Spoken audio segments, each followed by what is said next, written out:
अरे दीदी, तनिक से सुनो हमारी बात का। होली का हफ्ता चल रहा है। इस हफ्ते में ना तुम कितनो साम दाम दंड भेद अपना लो।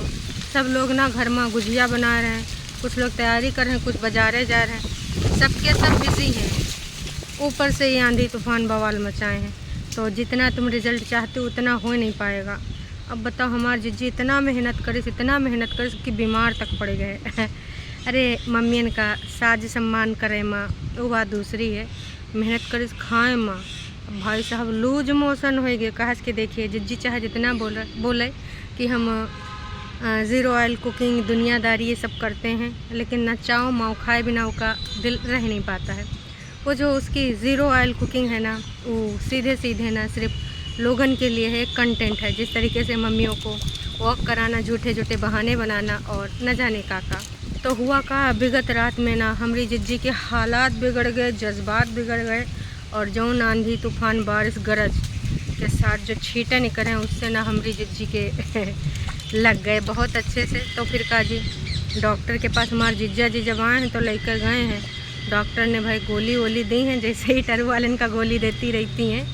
तो डॉक्टर ने कहा कि भाई तनिक से पहले इंतज़ार कर लो, अगर वाकई में काम नहीं बनता है तो हम एक काम करेंगे, हम तुमको ना चढ़ा देंगे ग्लूकोज का। है कि ना अब ना हालात जज्बात ज़्यादा बिगड़ जाएंगे अगर ज़्यादा बारिश हुई और गरज बरस भी हो गई। अब बताओ दर्शकों, इस समय ना सबसे दुखी वाली बात है होली का सीज़न। अब होली में हमारी जिज्जी बिना खाए पीना पिए रह पाएगी हैं? अब वही खिचड़ी पे और फल केला पे आई गई है। बताओ, इसीलिए कहते हैं कि भाई जिज्जी तनिक कंट्रोल किया करो हैं। ये जो यू है ना, यू ऐसे नहीं बर्बाद हुआ था। हालांकि जो इसका ज़िम्मेदार बताया गया, कुरकुरे को बताया गया और कुछ चीज़ों को और बताया गया। तो मैं तो यही कहना चाहूँगी कि भाई साहब ये चाऊ माऊ और कुरकुरे सिर्फ यही नहीं है, लिस्ट लंबी है। मतलब कोई भी चीज़ हमारी जिज्जी देख जाए खाए बिना उसको रहा नहीं जाता है। आजकल मम्मी लोग जल्दी जल्दी कैफ़े जाते हैं, तैयार श्यार होती हैं। मतलब डेली मम्मियों को कैफ़े ले जाना हमारी जिज्जी की नित्य क्रिया है। अरे वीडियो बनाना पड़ता है, उसी में वीडियो भी बन जाती है। लेकिन दर्शकों, अब हमें लग रहा आने वाले टाइम में हमारे मम्मी लोग क्लब जाने लगेंगे। ये अब तो रात को 11 बजे दोनों मम्मियाँ क्लब जा रही हैं। भाई अब चाय की दीवानी उनको असली जीवन जिया रही। मज़ेदार एक बात और हम तुमको बताते हैं। पूरा वीडियो में नौटंकी ड्रामा होने के बाद हमारी जिज्जी एक जैसे होता नहीं है कि पॉडकास्ट होता है, 2-4 लोगों को बुलाते हैं, उनसे पूछते हैं। वैसे तो सिंगल लोगों को भी बुलाते हैं और कभी कभी ना 2-3 लोगों से भी बुला लेते हैं, पूरी टीम आ जाती है। तो वैसे उसने कुछ अरेंजमेंट करे पॉडकास्ट को लेकर और दोनों मम्मियों से उसने कहानी एक समझाई कि ना अगर आपसे पूछा जाए कि आपके जीवन में सर्वश्रेष्ठ टाइम कौन सा है, बचपन से लेकर मतलब 5 साल से, क्योंकि 5 साल के बाद ही आप थोड़ा सेंस में रहते हो, आपको बातें याद रहती हैं। अब अगर सबसे नीचे आ जाएँ बचपने में तो फिर नहीं याद है ना। तो 5 साल से ऑप्शन दिया, 5 से 10 साल या फिर उसके बाद किशोरावस्था या फिर जवानी का या फिर बुढ़ापे की दहलीज का। तो तपाक से भाई हमारे मम्मी जी मतलब झूठ की दीवानी की सास बोल दिन बचपना।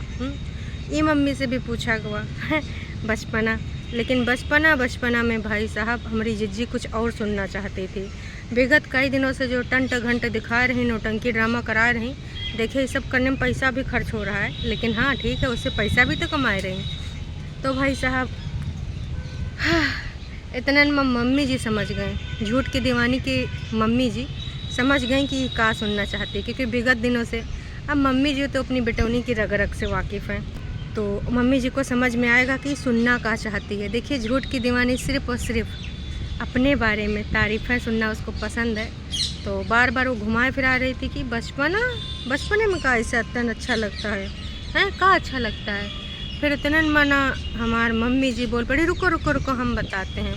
आप ना इससे बोलो, अपनी बहुरिया से बोलो, अभी का पल जो हम जी रहे हैं ये टाइम। मम्मी जी ना तुसी ना बहुत ही अच्छे से अपनी बेटौनी की रग रग को पहचानते हो। तो भाई साहब अब वो कैसे कह दे, उनका मन था नहीं कहने का। झूठ की दीवानी समझ गए, दांत निकाल के निपोर हंसे लगी। लेकिन सच्चाई यही है कि झूठ की दीवानी यही सुनना चाहती थी कि मेरी बहू ने कितना ज़्यादा हम लोगों के लिए किया है, हम कितने इन्जॉयमेंट कर रहे हैं, हम कैसे अपने लाइफ को जी रहे हैं, हम यहाँ पर चिल कर रहे हैं। तो हर मम्मी ने एकदम से फिर थोड़ा सा माहौल चेंज करने की कोशिश करी कि अगर सोचा जाए तो भाई बचपना ठीक है, शादी वाला भी ऑप्शन दिया झूठ की दीवानी ने मम्मी जी से कि शादी के बाद वाला टाइम नहीं अच्छा था। उसको लग गया कि दर्शक हमको टारगेट करेंगे हैं कि हम अपने मुंह से कह रहे हैं और फिर मम्मी हमारी तारीफ़ करें। तो बात को घुमाने के लिए आप जानते हो कि हमारी झूठ की दीवानी कितनी शातिर है। फिर उसने एक चीज़ जोड़ दिया कि मम्मी जी जब आपने शादी करी थी वो टाइम नहीं अच्छा था। तब आपसे मम्मी जी का दुख निकल आवा। मम्मी जी ने कहा अरे शादी के बाद तो बहुत चीज़ें बर्दाश्त करनी पड़ती हैं।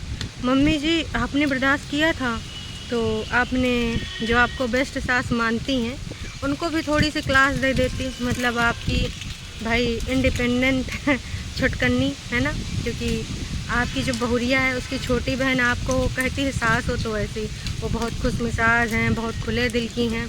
तो बता देती कि भाई इतने सारे रिश्तेदार और सबको अपने अपने एक्सपीरियंस हैं और सबकी छोटी से बहुत ज़्यादा बनती है। तो क्या किसी ने छोटी को नहीं समझाया कि बेटी हमारे टाइम पे तो ऐसे होता, तेरे टाइम पे तो कुछ नहीं, ठंडा दूध, हमें तो दूध ही नहीं मिलता था हैं, और तुझसे झाड़ू लगा जा कहा रहा था, हमसे ना चूल्हा चौका बर्तन खाना और कबो कबो गोबरा उठाना।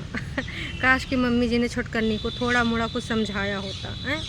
तो भाई साहब इतने सारे लोग हैं घर के बूढ़े बुजुर्ग, अब ऐसा थोड़ा ना कि हमारी झूठ की दीवानी की मम्मी ने कोनो स्ट्रगल नहीं किया होगा जब शादी करके आई होंगी। लेकिन मम्मी जी पता नहीं काहे उन सब चीज़ों को अपनी छुटकन्नी को काहे नहीं समझाई। आज तक ये बात हमको तनिको समझ नहीं आई।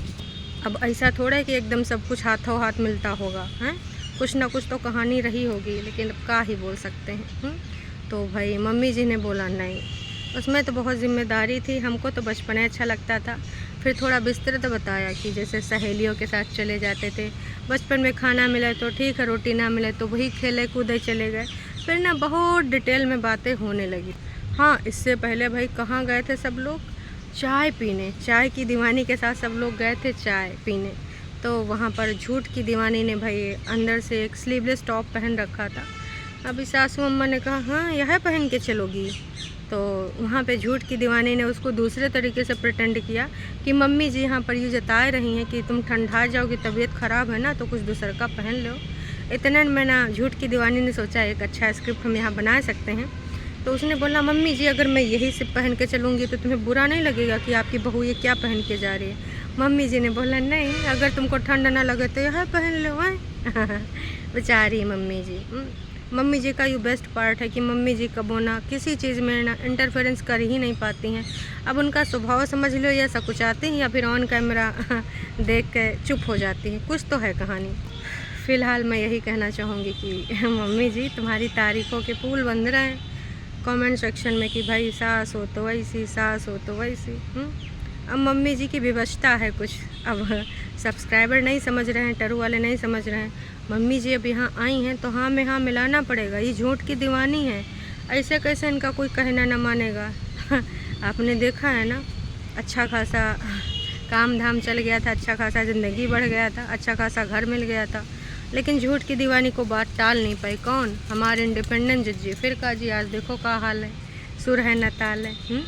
तो ये है झूठ की दीवानी। ऐसा कोई सदस्य इनके घर में नहीं है कि जो इनका कहना ना माने, और अगर जिसने कहना नहीं माना तो फिर भाई साहब उसका ना इस गोले पे फिर भगवान है मालिक है, क्योंकि झूठ की दीवानी ऐसे चीज़ों को छोड़ती नहीं है। तो ये सारी चीज़ें होने के बाद भाई टाइम देखा जाता है, खूब सारी गप्पे मारी जाते हैं, उसमें कहानी बुझाई जा रही थी। जैसे बचपन में पहले नहीं बूझते थे कि कौरे तरह बैठे या फिर दादी नानी के साथ बैठे या फिर कहीं पर भी बैठे तो कहते थे बूझो तो जाने, मतलब एक कहानी बना सुना देते थे। तो गन्ना वाली कोई कहानी बुझाई थी मम्मी जी ने, लेकिन कोई बूझ नहीं पावा।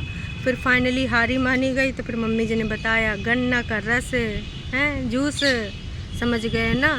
तो कुल मिला के हमारे मम्मी लोग एकदम चिल कर रहे हैं, बिल्कुल एंजॉय कर रहे हैं। वैसे झूठ की दीवानी की मम्मी बिल्कुल चिल कर रहे हैं, बिल्कुल एंजॉय कर रही हैं अपनी बेटी की कंपनी में। अब कहीं ना कहीं फिर मम्मी जी ने मुंह से बोल दिया कि भाई ये टाइम वाकई में बेस्ट है। कुछ चीज़ें हैं आगे पीछे, लेकिन अब क्या ही कर सकते हैं। लेकिन अगर सोचा जाए अब नौकरी वोकरी से मुक्त हो गए हैं तो पूरे तरीके से अब इस टाइम को हम यूटिलाइज़ कर सकते हैं, जैसे चाहे इस जीवन का लाभ और लुत्फ़ उठा सकते हैं। तो भाई एक मूवी देखी जा रही थी भक्ति वाली, और झूठ की दीवानी दिखा रही थी, कभी टीवी दिखा रही थी, कभी मम्मी के फेस पे ला रही थी, तो कभी इधर उधर दिखा रही थी। ये सब सारी चीज़ें होने के बाद जिज्जा जी नहीं आए थे, 11:30 बजने वाला रात का। अब दर्शकों एक चीज़ हमको समझ में नहीं आता, ऐसा कौन सा हमारा जिज्जा खोजबीन कर रहा है, नासा में कुछ रिसर्च कर रहा है का कि रात के 11:30 बजे तक जिज्जा हमारे यहाँ घर में नहीं आवते हैं। ये सब चल का रहा है। हम कह रहे हैं तुम इधर पहेली ना बुझाओ, जिज्जा कहीं दूसरी पहेली ना सेट कर ले। मतलब मजाक। लेकिन भाई साहब इतना देर तक ठीक नहीं है। इंसान को ना जल्दी आना चाहिए, जल्दी सोना चाहिए, जल्दी उठना चाहिए। लेकिन जिज्जा जी नहीं आते, इसकी वजह से हमारे जिज्जी की भी देखो हैं, वही सब कह रहे थे जिज्जी आपकी स्किन का है ख़राब हो रही, जिज्जी आपके फेस से ग्लो का है जा रहा है, हाइलोजन नहीं जल रहा होगा। तो कुल मिला कहना यूँ चाह रही हूँ भाई कि हमारी जिज्जी का जो जिज्जा है, मतलब हमारी जिज्जी का जो कागजी पति नहीं, ये तो ओरिजिनल पति है, मतलब PhD धारक पति है भाई साहब हैं। तो इतना कौन सी रिसर्च किया करता है। जिज्जा जी से कितनी बार बोला है कि जिंदगानी का जो टाइम है ना बीता जा रहा है, दोबारा नहीं आएगा। बुढ़ापे में तुम यही याद करोगी, अपना लैब हैं, अपना ऑफिस। हमारी झूठ की दीवानी बुढ़ापे में क्या बताएगी। ब्लॉगिंग बुढ़ापे में भी करोगी जिज्जी, या फिर बुढ़ापे तक यूट्यूब छोड़ दोगी। खैर देखते हैं, वो तो बुढ़ापे तक पता चलेगा अगर हम रहे। वैसे रहने से याद आवा कि जिज्जी ने बोला था ज़िंदगी को हर पल एंजॉय करना चाहिए। आज बहुत ज्ञान की बातें दी हैं, वैसे तो समय समय पे ज्ञान की बातें करती रहती हैं, लेकिन आज दिल खोल के इन्होंने अपना ज्ञान की बातें करी कि हर पल को एंजॉय करना चाहिए, हर पल को जीना चाहिए। लाइफ का भरोसा, आज है कल नहीं है। बात तो सही कह रहे जिज्जी, लेकिन इसमें ना एक लाइन हम और जोड़ना चाहेंगे कि कितना जो आप ज़िंदगी का ज्ञान दे रही हो, इसमें एक लाइन और ऐड कर लो कि किसी की ज़िंदगानी में इतना आग नहीं लगाना चाहिए, इतना लुकड़ी नहीं करना चाहिए, और इतना भड़काना नहीं चाहिए, इतना ज्ञान की बातें नहीं देनी चाहिए हैं। उनको चैन सुकून से जीने देना चाहिए। और आपकी जो ज्ञान की बातें आप अपनी लाइफ में इम्प्लीमेंट करिए। छुटकन्नी के ज़िंदगी की कहानी आपने पलट दी है, अब बग्गी में भी तुम लुकड़ी कर रही हो।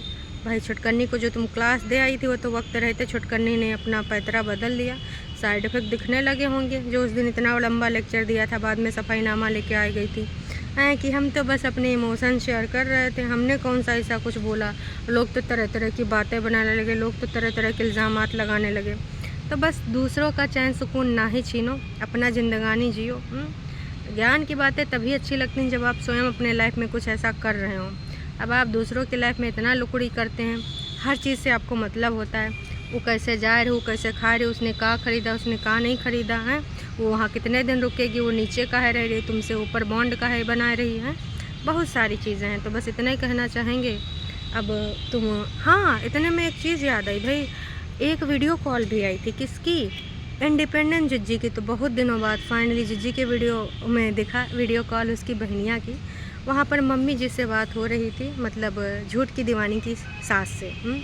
वहाँ पर भाई छुटकन्नी अपना एक दुखड़ा व्यक्त कर रही थी कि आप जो आई थी ना, आप मेरे नीचे वाले फ्लोर में नहीं आई थी, मतलब नीचे थी ऊपर नहीं आई थी, क्योंकि हमारी जिज्जी का ताजमहल ऊपर है ना। अब इस बार मम्मी जी जाएंगे तो ज़रूर ऊपर कुछ दिन गुजारेंगे, क्योंकि वन ओनली ये जो सास हैं सबको पसंद है कि भाई इनका जो ये व्यक्तित्व है कि भाई कुछ भी ना बोलना, चुपचाप रहना, एकदम जिप लगा लेना, अच्छा है तो ठीक, भला है तो ठीक, बुरा है तो ठीक। काश कि यही गुण हमारी झूठ की दीवानी में होता और मम्मी जी में होता, तो कहानी कुछ और होती है भाई। दूसरों से भी हम उम्मीद ऐसी चीज़ के कर सकते हैं। कुल मिलाकर फिर झूठ की दीवानी ने बताया, नहीं मम्मी ऐसी बातें ना करो, जब तुम मुंबई से आई थी तब ऊपर गई थी। खैर आपको क्या लगता है भाई, कमेंट करके ज़रूर बताना। आज ये जो नौटंकी ड्रामा जिज्जी ने करा है, इसमें कितना सच्चाई है। बीमार है नो डाउट, लेकिन खाने पीने की जो कहानी बताती हूँ, वो खाना पीना सिर्फ इनका नहीं होता, बहुत कुछ और खाया जाता है। जिज्जी चलते चलते आपको हैप्पी होली बोलना चाहेंगे। खूब बढ़िया अच्छे से होली खेलिए, मम्मी को होली खिलवाइए, अच्छी अच्छी रील बनाइए, जी की खातिर आप लेके आई हैं, इतना ज़्यादा पैसा लगाई हैं। और हाँ, नोना जिज्जा को टाइम से घर बुलाइए, बहुत ज़्यादा आपने लगाम ढीली कर रखी है हैं। इतना ना बीवी को लगाम कस के रखनी चाहिए। नोना जिज्जा क्या करें, कौन सा रिसर्च करें, रोज़ रिसर्च करना, आप हिसाब किताब लीजिए, गलत बात है। 11:30 बहुत होता है। देखिए जिज्जी, हमने तो आपको बता दिया, बाकी आपकी मर्ज़ी। अभी के लिए हम इतना ही चलते हैं, फिर मिलेंगे नयका वीडियो में। Tata bye bye. तो कल है भैया एक कौन सी ऐसी बात, उसके बारे में हम व्यक्त करेंगे जज्बात, लेकिन कल है। अभी के लिए इतना ही, फिर मिलेंगे एक नयका वीडियो में। Tata bye bye. और जाते जाते एक बात और कहना चाहेंगे, झूठ की दीवानी जिज्जी, थोड़ा मम्मियों के ऊपर रहम खाइए, थोड़ा उनको ना कठपुतली से थोड़ा सा इंसान मापिए हैं, क्योंकि ना भाई साहब वो बोल नहीं पाती हैं, कुछ कह नहीं पाती। आपकी मम्मी चिल हैं, पर सासू अम्मा ना थोड़ा सा कुछ आती। इतने दिनों में इतना पता चला है कि झूठ की दीवानी की जो अम्मा हैं भाई, ये बहुत कुछ कहना चाहती हैं पर कह नहीं पाती हैं, क्योंकि कुछ लोगों का ऐसा नेचर होता है कि भाई वो चाह के भी ना अपने शब्द बोल नहीं पाते हैं, अपने मन से कुछ कह नहीं पाते हैं, सकुचाते रहते हैं। और कुछ भाई होता है कि अब भाई यहाँ लेकर आती है, यहाँ इधर उधर ले जाती है, बोल देंगे तो भैया नाराज़ हो जाएगी, तो हमार भैया छूट भी जाएगा कहानी। आजकल तो भाई मम्मी लोग का बल्ले बल्ले सावा सावा। तो कुल मिला के जो झूठ की दीवानी यहाँ पर दिखाए रही, वो यूँ दिखाए रही हैं कि हमारी जो मम्मियाँ हैं उनको हम चिल कराए रहे हैं। हाँ, पहले टाइटल का कुछ और था कि बीमार हो गई या फिर तबीयत हुई ख़राब, और उसके बाद जब देखा कि भाई व्यूज़ ही नहीं आ रहे हैं तो उन्होंने डाल दिया टाइटल कि कुछ था रियलिटी सास बहू और बेटी। सास बहू और बेटी कुछ ऐसे करके था। अभी टाइटल अब फिर से चेंज हो गया हो तो पता नहीं जी। तो अभी ये सब टाइटल चेंज करने से कुछ नहीं होगा जी। अभी ना व्यूज़ नहीं आएगा, सब लोग होली में व्यस्त हैं, बता तो रहे हैं। तो थोड़ा सा रहम खाइए। बाकी आप लोगों को भी कुछ कहना है तो अपना कमेंट करिए भाई, लेकिन ना कमेंट थोड़ा सा अपना आचार विचार और आप जो भी प्रकार लिखेंगे थोड़ा सा ना काइंड रहिएगा, क्योंकि शब्द मुझे अच्छे नहीं लगते हैं। चाहे टरू वाले हों, मेरे लिए भी बोल रहे हैं तो थोड़ा गाली गलौज ना करिए, थोड़ा एंटरटेनमेंट समझ के देखिए। यहाँ हम पर्सनल दुश्मनी नहीं निभा रहे हैं। और हाँ, जो चीज़ें होती हैं फ़नी वे में हम यहाँ पे आके प्रस्तुत करते हैं। विचारों के मतभेद हैं, बाकी कुछ नहीं भैया। हैप्पी होली, बुरा न मानो, होली है। होली के दिन दिल खिल जाते हैं, रंगों में रंग मिल जाते हैं। कुछ ऐसे गाना है ना, दुश्मन के गले मिल जाते हैं। तो हम तो आपके दुश्मन भी नहीं, बस विचारों का मतभेद। हैप्पी होली टरू वालों भी, जिज्जी भी, बाकी सबको।